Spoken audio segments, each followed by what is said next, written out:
أعوذ بالله من الشيطان الرجيم بسم الله الرحمن الرحيم السلام عليكم ورحمة الله وبركاته.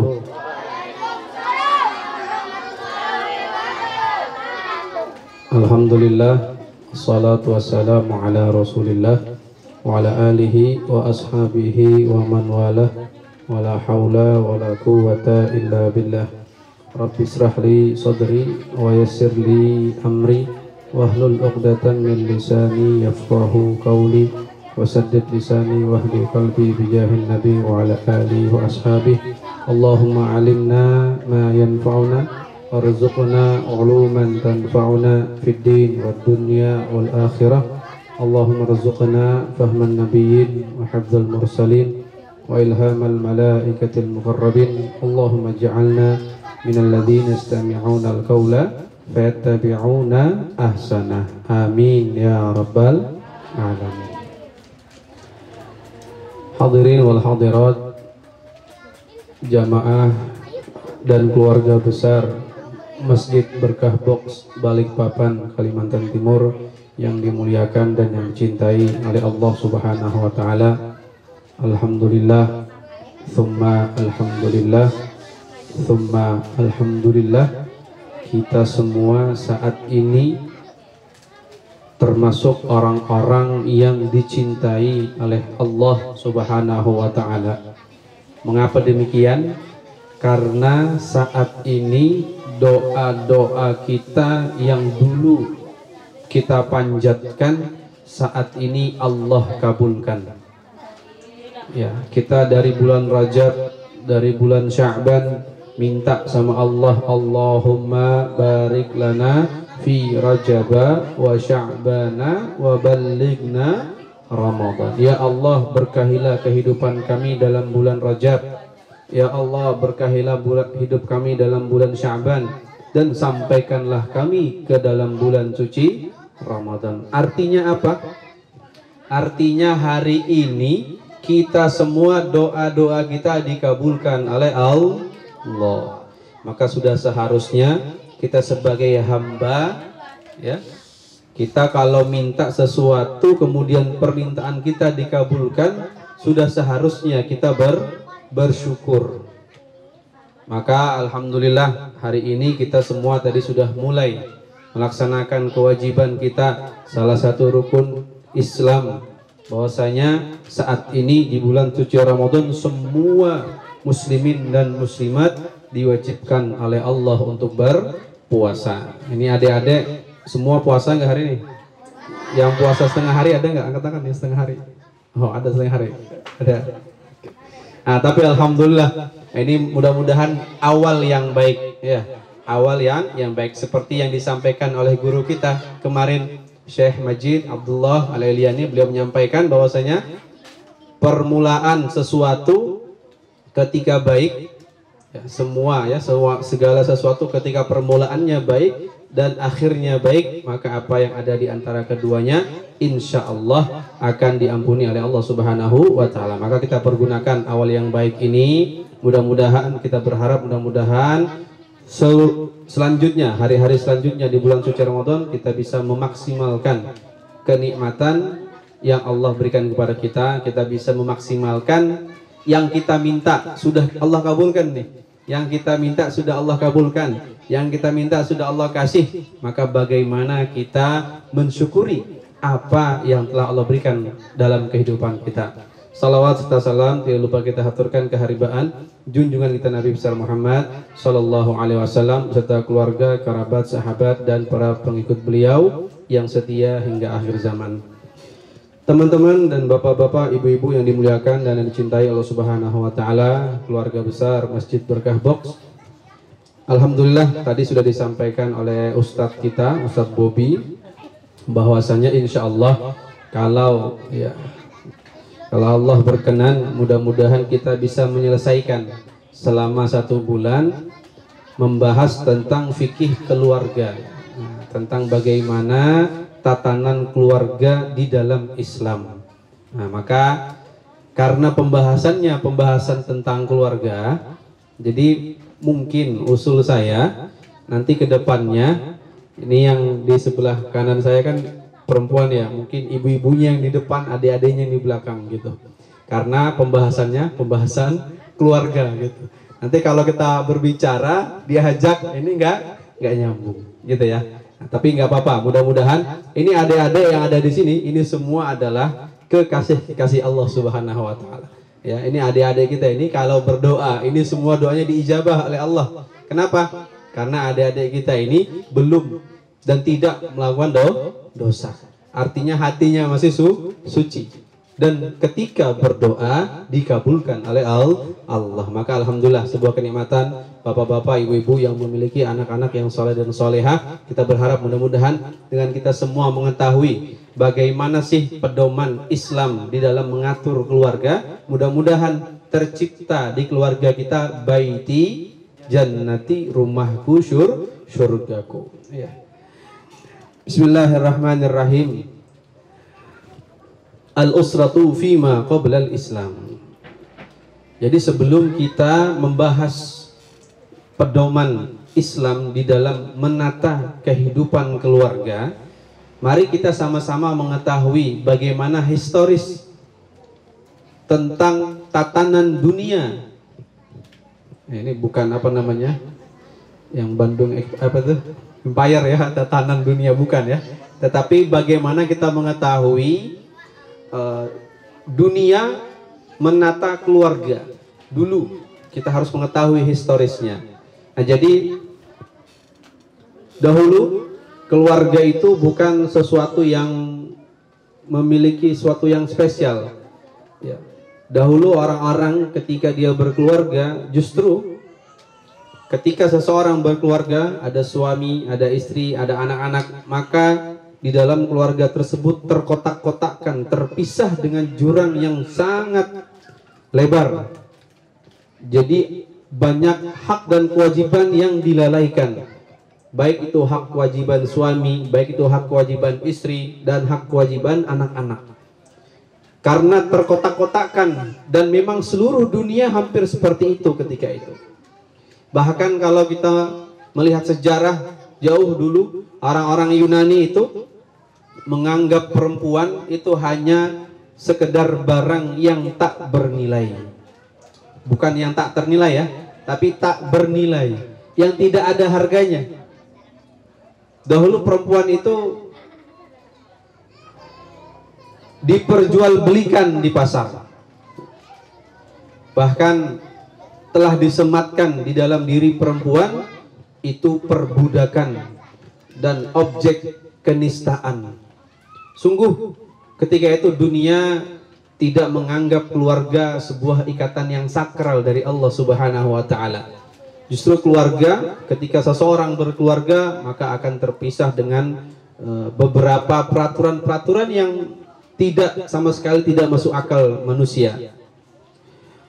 Orang-orang Eropa, coba kalau kita lihat orang-orang Eropa.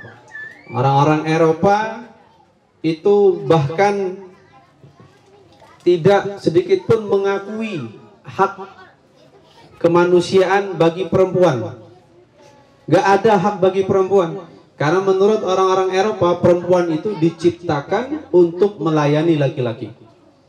Bahkan ketika perempuan itu ya bekerja dengan keras, ya dengan keringatnya, jerih payah, hasil yang dia peroleh itu bukan milik perempuan, tetapi milik laki-laki. Kenapa? Karena memang perempuan itu diciptakan untuk melayani laki-laki. Ini tatanan keluarga sebelum periode Islam datang.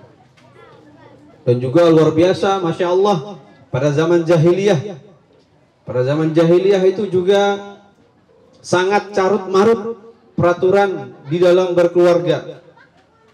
Di dalam hadis Bukhari, beliau meriwayatkan sebuah hadis dari Rasulullah SAW. Innan nikah fil jahiliyati fi arba'ati anha. Dulu pada zaman jahiliyah pernikahan itu ada 4 macam. Nikahun nasil yaum. Dan ada satu pernikahan yang sampai saat ini berlaku. Jadi dahulu pada zaman jahiliyah, jadi orang Yunani bagaimana melakukan perempuan dan pernikahannya bagaimana, orang Eropa juga bagaimana, dan orang Arab ini yang paling tidak beradab.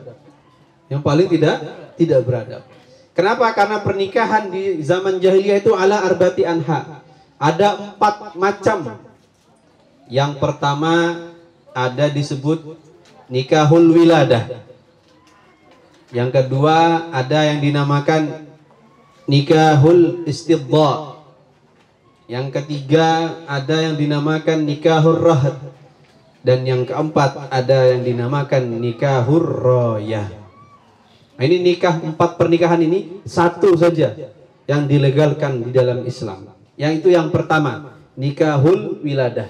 Nah, nikahul wiladah ini sama prakteknya sama seperti kita saat ini, yaitu seorang pemuda, misalkan sebut saja Ustadz Bobby gitu, ya, seorang pemuda datang ke wali daripada perempuan, meminang anaknya, kemudian menjalin ikatan dan melaksanakan akad pernikahan, kemudian dari situ berhasillah atau terlahirlah seorang anak. Dan ini yang dinamakan nikahul wiladah. Dan ini disyariatkan. Tapi dari zaman jahiliyah sudah ada. Kemudian ketika Islam datang, ini dilegalkan. Nah, sisanya yang kedua, ketiga, dan yang keempat, ini nikah yang sangat tidak beradab. Ada yang namanya nikahul istibdha. Nikahul istibdha. Nikahul istibdha ini praktek pernikahan yang seorang suami istri menyuruh, jadi suaminya meminta kepada istrinya atau bahkan menyuruh istrinya untuk pergi ke seorang lelaki yang terhormat, terpandang, yang hebat, Masya Allah. Nah, istrinya ini disuruh apa? Digauli oleh orang tersebut. Ini namanya nikahul istibdha. Ini nikah yang tidak beradab ini. Pernikahan yang tidak beradab. Ya, bayangkan suami istri, istrinya disuruh datang ke orang yang hebat, terhormat agar mendapatkan keturunan yang hebat. Ini namanya nikahul istibdha. Ada lagi namanya nikahur rahat. Nikahur rahat ini lebih lagi tidak beradab. Bagaimana? Rahat itu dalam bahasa Arab disebut juga qabilah atau kelompok. Nah, jadi ada yang namanya perempuan ini didatangi oleh satu qabilah atau satu kelompok yang terdiri dari 10 orang. 10 orang atau lebih. Nah, yang mana laki-laki ini menggauli perempuan tadi. 10-10-nya atau yang disebut nama poliandri zaman sekarang. Ya. Jadi 10-10-nya itu menggauli perempuan tadi. Nah, dan ketika terlahir seorang anak, maka perempuan tadi yang menentukan di mana di antara 10 itu bapaknya. Jadi dia menentukan, ya fulan anta abuha gitu.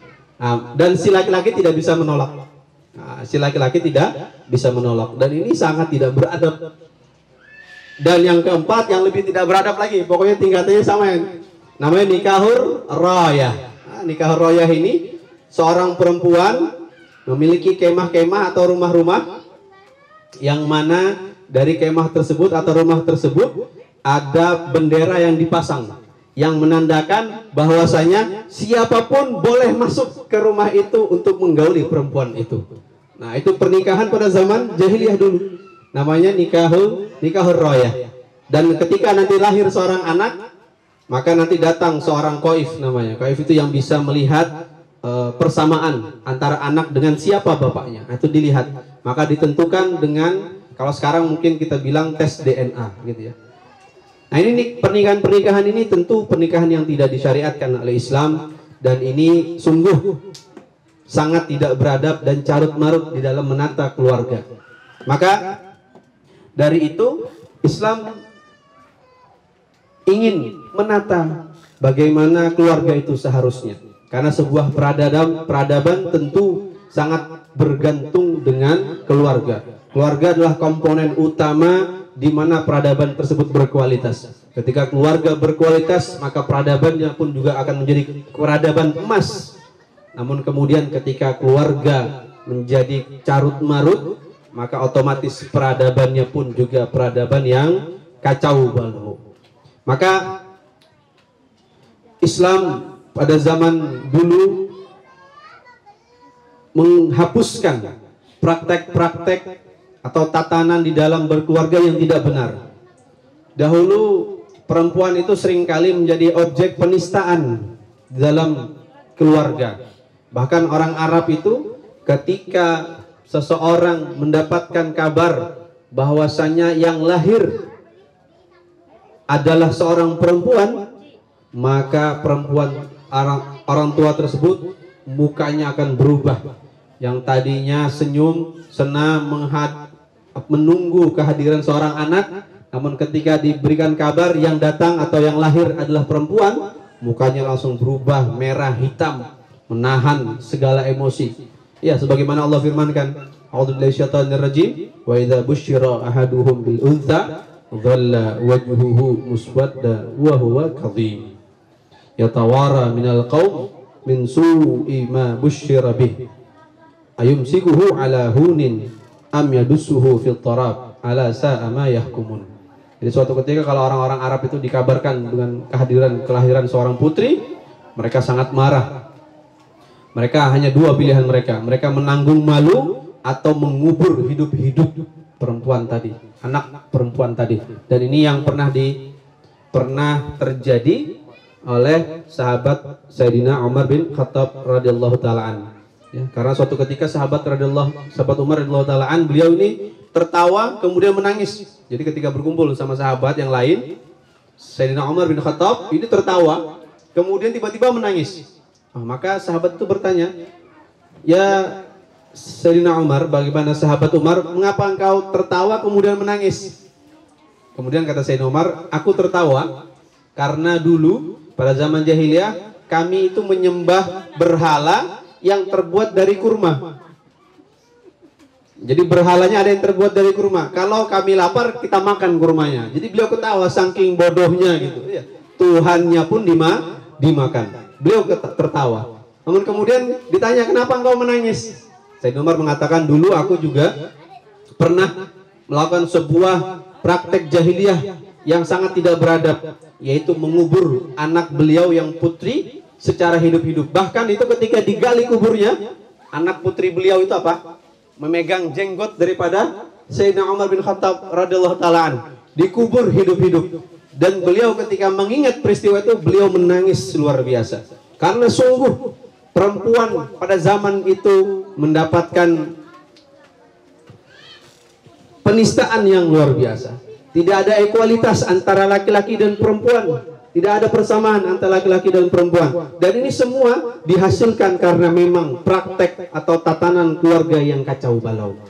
Maka dari itu Islam kemudian datang dan menentukan bahwasanya apa yang seharusnya diperbuat oleh seorang muslim. Bahkan di dalam Al-Quran dan juga di dalam hadis-hadis Nabi Muhammad SAW, Allah Subhanahu wa Ta'ala telah menjelaskan secara terperinci apa hak seorang suami, apa hak seorang istri, apa hak seorang anak, dan apa kewajiban-kewajiban mereka semua. Yang mana dulu perempuan itu tidak mendapatkan warisan. Dulu perempuan itu nggak dapat warisan. Kalau orang tuanya meninggal, maka perempuan tidak dapat warisan. Tapi anehnya, kalau seorang itu punya anak perempuan, anaknya nggak dapat warisan. Tapi temannya orang tua ini dapat warisan. Yang penting dia laki-laki, maka dapat. Bahkan bukan hanya teman, musuhnya pun dapat warisan.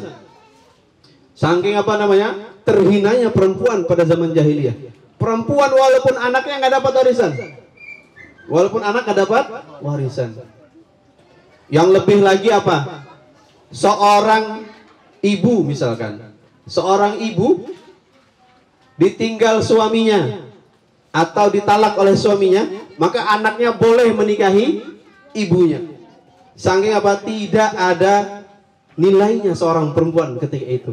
Maka memang Islam, alhamdulillah kita semua telah diberikan kenikmatan Islam oleh Allah, diberikan kenikmatan iman oleh Allah. Maka kita insya Allah ke depannya akan membahas bagaimana sih tatanan kehidupan di keluarga itu yang seharusnya. Maka dari itu banyak Di dalam Al-Quran Allah Subhanahu wa Ta'ala sedikit demi sedikit membahas atau memberikan sebuah kewenangan untuk perempuan, menjaga kemuliaan perempuan. Salah satunya adalah talak atau perceraian. Itu diatur. Dahulu kala tidak ada aturan bagi perceraian. Namun ketika Islam datang, maka yang namanya talak itu diatur. Ada talak 1, ada talak 2, ada talak 3, ada talak raj'i, ada talak bain, ada bainunah sugra, bainunah kubro, dan lain sebagainya. Karena memang Islam paham betul yang namanya perceraian itu dampaknya luar biasa. Dan dampaknya bukan dampak positif, otomatis dampaknya dampak negatif. Yang mana tadinya ada kasih sayang di dalam keluarga, tidak ada kembali. Yang mana tadinya ada lemah lembut dalam keluarga, hilang kelemah lembutan. Kemudian yang tadinya ada cinta, malah berganti benci.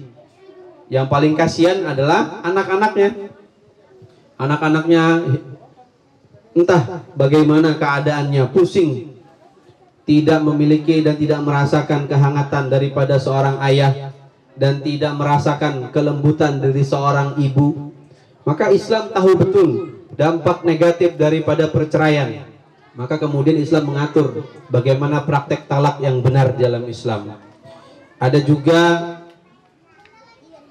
Islam mengajarkan dan bahkan menegaskan tentang durhaka kepada kedua orang tua.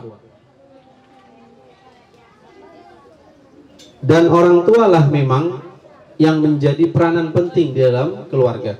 Maka Islam menjaga kewibawaan seorang atau kewibawaan orang tua, sehingga tidak terjadi yang namanya kedurhakaan.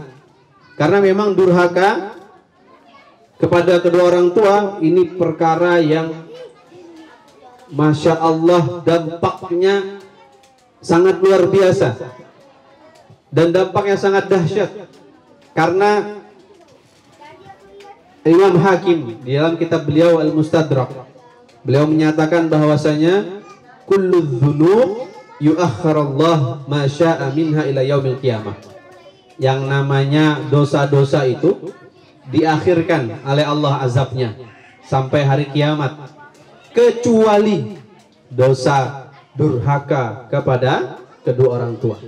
Dosa durhaka kepada kedua orang tua adalah dosa yang disegerakan azabnya di dunia sebelum nanti diazab di akhirat oleh Allah Subhanahu wa Ta'ala.